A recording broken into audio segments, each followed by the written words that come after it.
Sandra Dee entered Hollywood before she ever had the chance to become a child. Her face was flawless, her expression gentle, her smile so pure that America quickly decided she represented everything good, clean, and safe. By the late 1950s, she wasn't just famous, she was symbolic.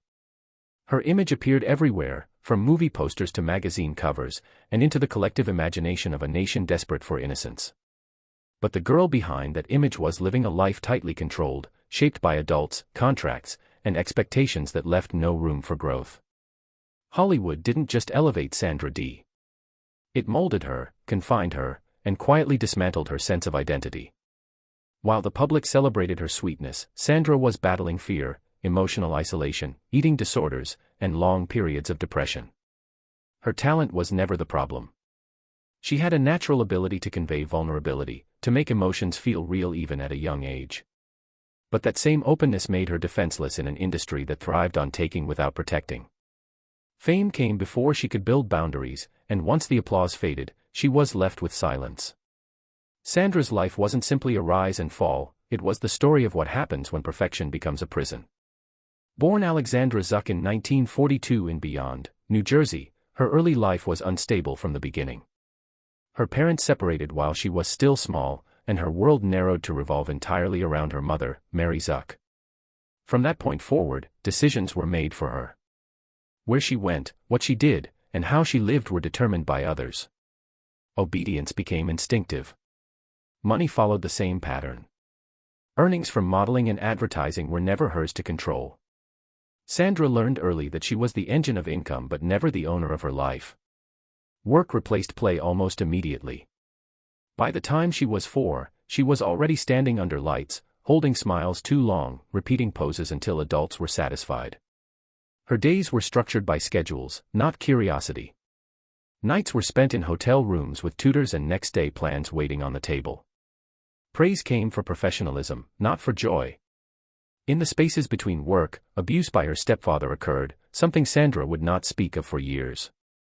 Silence became survival. She learned how to separate what happened in private from what was demanded in public, and that skill would follow her for life. Her body was no longer simply hers. It was monitored, adjusted, and evaluated. Dresses were fitted to the millimeter. Lighting was designed to preserve softness. Camera angles were chosen to protect innocence. These instructions were rarely spoken directly, but Sandra learned to read them. Her body became a product that needed maintenance. By her early teens, she was already a recognizable face in New York's modeling world, earning adult sums of money while still a child. Childhood didn't end, it slowly disappeared, diluted by efficiency and expectation. School life followed the same pattern. Education bent around filming schedules. Friendships were temporary, attached to projects that ended quickly. Normal life became something she watched from a distance. Eating turned into strategy. Food wasn't nourishment, it was risk. Staying thin meant staying employed. Skipping meals became a quiet form of control, the only area where she could still decide something for herself. Over time, hunger became discipline, discipline became punishment, and punishment became routine. Hollywood opened its doors to her in 1957 with Until They Sail. The role didn't immediately change her life, but it proved she could be relied upon. She was adaptable, non-threatening, and endlessly usable. That same year, she won a Golden Globe as New Star of the Year, and Universal Studios moved quickly. They didn't just sign her, they acquired her image. Every public appearance, every hairstyle, every interview was planned. Growing up naturally became dangerous. The studio's job was to keep Sandra exactly as audiences expected her to be. In 1959, Imitation of Life changed everything. The film became a massive hit, earning over $50 million, and Sandra's face became permanently associated with innocence. Gidget followed, turning her into the blueprint for the American teenage girl, cheerful, sweet, and unthreatening. From that moment on, Sandra Dee was no longer an actress playing innocence. She was innocence. The image was now too valuable to disrupt. Any attempt to change it felt like a threat to the system that depended on it. The studio system preserved her image while freezing her growth. Scripts were chosen not for challenge, but for safety. Roles had to confirm what the audience already believed. Behind the scenes, exhaustion built quietly. Her body couldn't stay young forever, but the schedule demanded that it try. Weight, energy, and emotion were managed like inventory. When Sandra married Bobby Darin, her personal life became another layer of obligation. The public saw romance, she lived pressure. Pregnancy and miscarriage happened without pause. There was no space to grieve.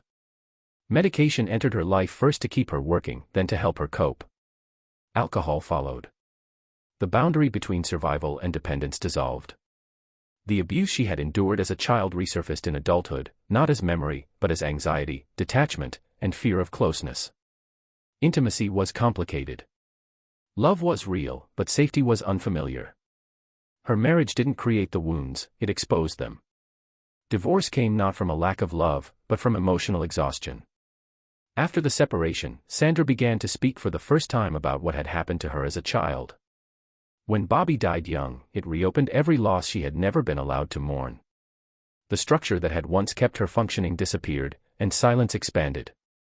Without film sets and schedules, there was nothing left to outrun her past. In 1994, she published Dream Lovers. It wasn't a comeback, it was a confession. She wrote about abuse, addiction, eating disorders, and the loneliness of being seen but never known. Writing didn't heal everything, but it returned ownership of her story to her. For the first time, she named the pain instead of hiding it. Her final years were quiet and difficult. Illness, kidney failure, and physical decline marked the long aftermath of decades spent controlling herself to survive. Sandra Dee died in 2005, without ceremony, without national pause. The world remembered the icon, not the woman. The smile, not the cost. Sandra Dee's legacy is complicated. She was adored, but rarely understood. She was everywhere, yet deeply alone. She didn't disappear suddenly, she faded, slowly worn down by expectations that never loosened their grip. The tragedy is not that she became famous. The tragedy is that she was never allowed to stop performing. Her life stands as a reminder of what happens when a child is placed on a pedestal before she has learned how to stand on her own.